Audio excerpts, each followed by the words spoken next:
আসসালামু আলাইকুম। Hi guys, কেমন আছেন আপনারা সবাই? আশা করি ভালো আছেন। আলহামদুলিল্লাহ আমরা সবাই ভালো আছি। আজকে নিজেদের থাই লেমন গাছ দিয়ে আমরা আজকে থাই স্যুপ বানাবো। সো চলুন দেখা যাক আমরা কীভাবে থাই স্যুপ বানাই। সো আমাদের বেলকনিতে এসে পড়েছে, যেহেতু আমরা রাত্রিবেলা বানাবো। সো এখন কিন্তু রাত, আমরা এখন বেলকনিতে এসে আম্মু থাই লেমন গাছটা নামিয়ে নিল। তারপর কেচির সাহায্যে এটাকে সুন্দর করে কেটে নিচ্ছে। আমাদের যতগুলো প্রয়োজন আমরা ততগুলো কেটে নিয়েছি।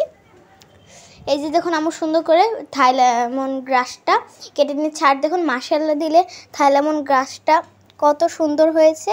আর আম্মু দেখুন একে একে সবগুলো গাছ কেটে ফেলেছে। আর এখন আমরা এখন এটাকে নিয়ে যেয়ে ধুবো, তারপর কেটে আমরা রান্না করা শুরু করে দিয়ে দেবো। আর এখানে দেখুন বাবা লেবু এনেছে, এখান থেকে আম্মু লেবু নিয়ে নিয়েছে 2টা।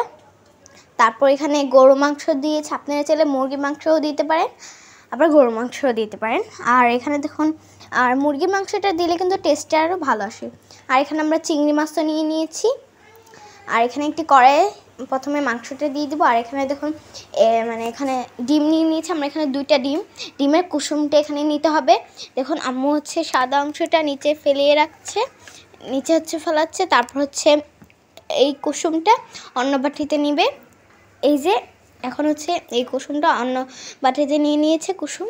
আর তারপর এটা এখানে দিয়ে দিল। তারপর চিংড়ি মাছ দিয়ে দিবে, তারপর আদা দিয়ে দিবে, তারপর এখানে দিয়ে দিবে। আর আম্মু কর্নফ্লাওয়ার একটি বাটিতে নিয়ে কিন্তু এটাকে এখানে পানি দিয়ে এটাকে সুন্দর করে মিক্সড করেছিল, সেটা এখন কর্নফ্লাওয়ার দিয়ে দিল। তারপর একটু লবণ দিয়ে দিল। আর এই যে থাই লেমন গাছটা এখন এটাকে সুন্দর করে এভাবে করে কেটে নিতে হবে। এই যে দেখুন এখন এটাকে সবগুলো উপকরণ মিক্সড করে নিতে হবে।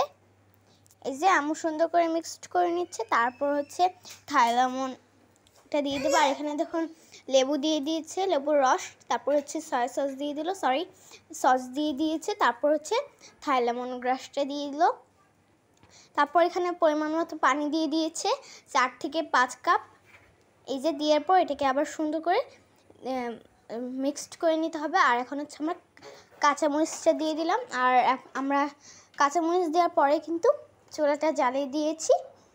আর এখন এটাকে আমরা লাড়তে থাকবো। আর দেখুন থাই লেমন গ্রাসটা কিন্তু অনেক বেশি হয়ে গিয়েছে, আমরা দিয়েছি বেশি। এখন এটাকে অর্ধেক উঠিয়ে রাখবো। আর গাইস দেখুন কত সুন্দর ঘন হয়েছে, আর খেতেও মাশাআল্লাহ অনেক মজা হয়েছে। আপনারা কিন্তু সহজ পদ্ধতিতে বাসায় এটা ট্রাই করতে পারেন। দেখুন এখন আমরা পরিবেশন করব। অ্যান্ড সবাই ট্রাই করবেন, সবাই বাসায় ট্রাই করবেন। অ্যান্ড সবাই ভালো থাকবেন, অ্যান্ড আমাদের জন্য দোয়া করবেন। আসসালামু আলাইকুম, বাই।